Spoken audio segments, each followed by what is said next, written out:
I wasn't talking about that. I was talking, of course, about the fact that you were speaking in your French, because it could be... My name is Renee. Renee. Oh! Oh, Renee.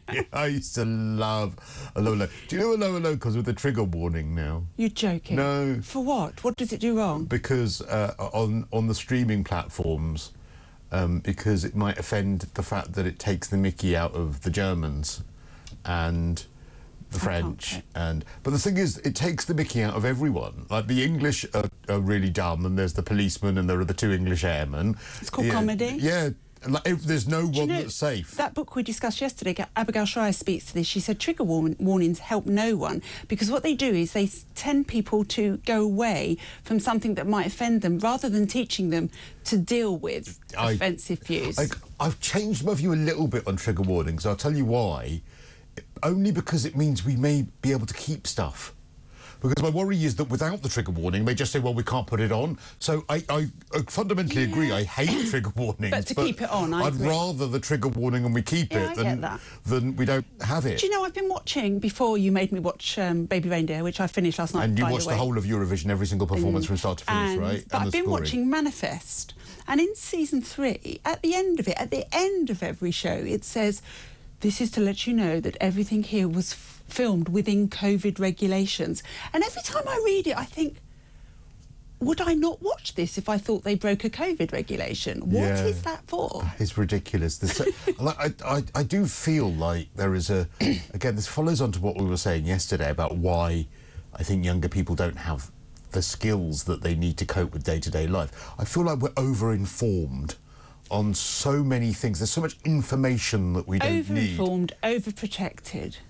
One of the things that irritates me so much, and it irritates me more than it should, is that I have, you know, I've got like Sky and all of that at home, and it's not the fault of Sky. I love my Sky Plus. It's like having a partner that, you know, records things for you. It's brilliant.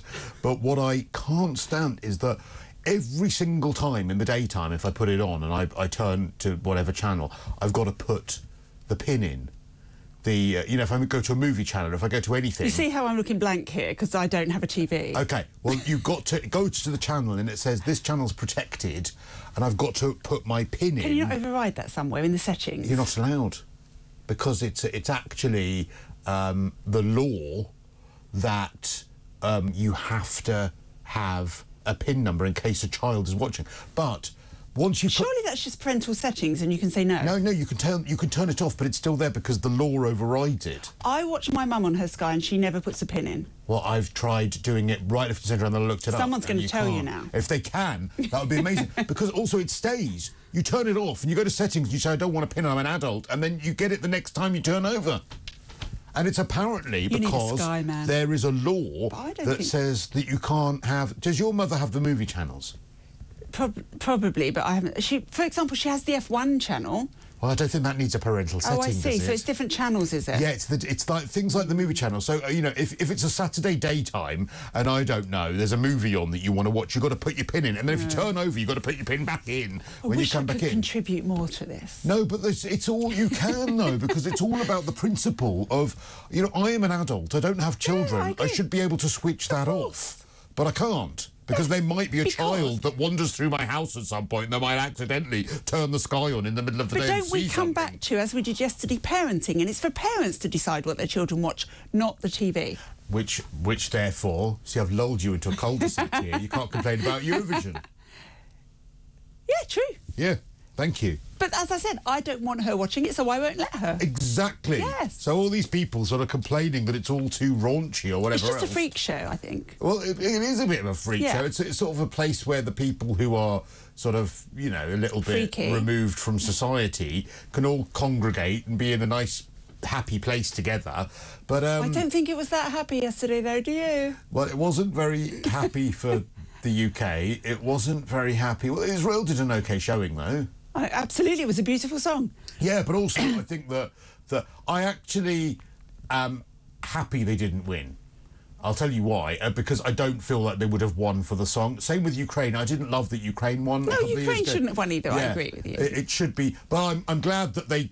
I think it actually was perfect because they got enough support to show that people support them, I think but not enough that means that they just won as a token. I think the fact that 13 countries public gave them the full 12 points actually was superb, and goes to show that aside from what we would be told is the groupthink, you know, you must just support Palestine and hate Israel, that's not actually the case.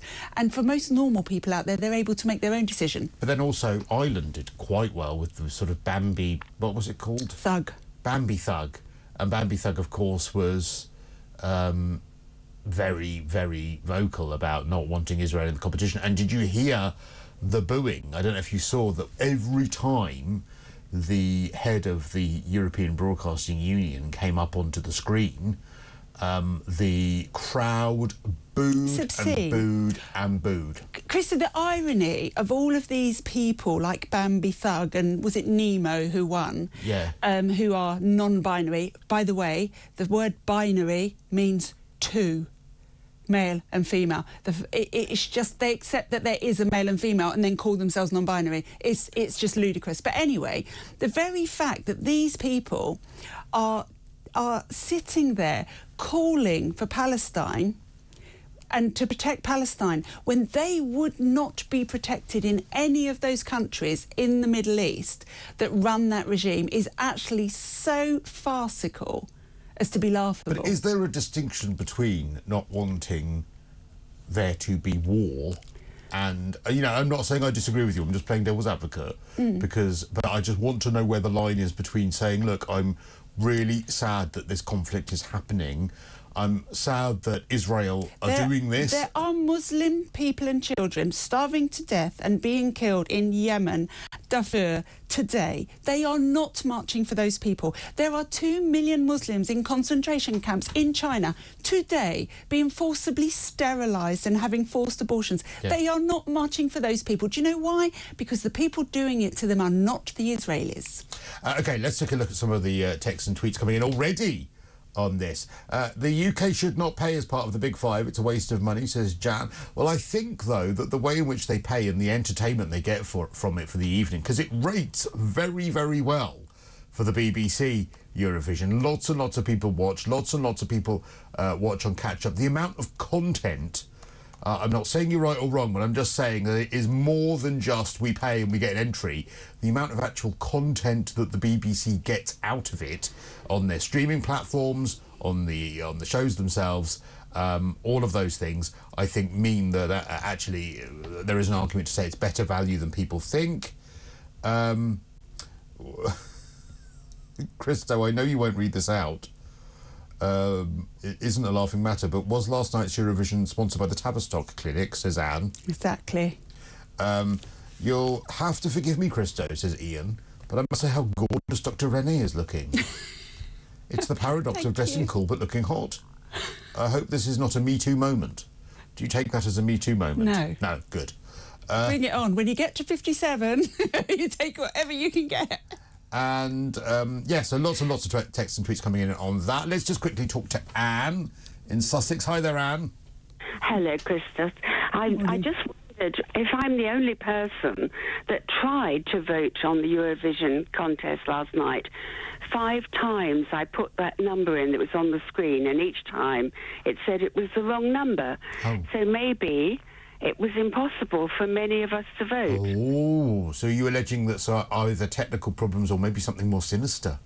Well, I know lots of people who voted last night and they had no problems at all. They did it via the website where you just hit the link. I didn't do that. I tried the numbers. Who would you have voted for?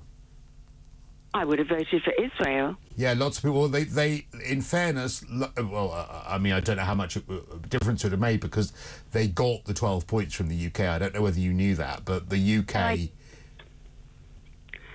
Oh, carry on. Yeah, the UK gave its maximum amount of points from the public vote to Israel. So your vote probably, you know, what I'm saying is that your vote wasn't probably needed in the end for it to get the 12 points. I mean, I couldn't vote for anybody because I couldn't get through. I don't know what is going on. Have you got a setting maybe on your phone, Anne, that means you can't ring those sorts of numbers? Not normally. Oh. I tried my mobile and I tried my landline. Who else did you like last night, Anne? Sorry? Which other performances would you have voted for? What was your second after Israel? Israel. That's all I wanted to vote for. That was it. Did you even watch? Some of it. I didn't watch all of it. I've never really... I'm sorry, Cristo, shall I admit, I've never really watched it before. You've never really watched... No. Anne, No. I mean, that was like taking a bullet, Anne.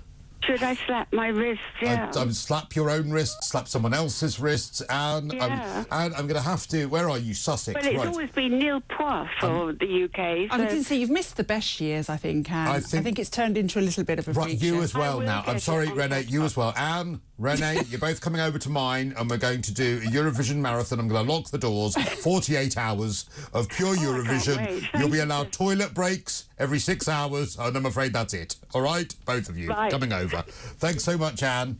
And I'm glad the artist you wanted, Israel, got the votes that you wanted them to get in the end.